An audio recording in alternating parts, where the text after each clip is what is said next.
He grabbed his grinder disc, drilled a hole right in the middle, and boom! A new version was born, one nobody ever asked for but actually works.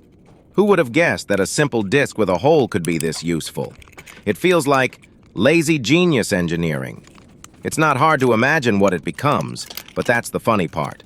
No one thought of it before. Now, instead of wasting money on overpriced accessories, you just take the disc, punch a hole, and solve the problem. Even the disc itself got tired of being just a disc.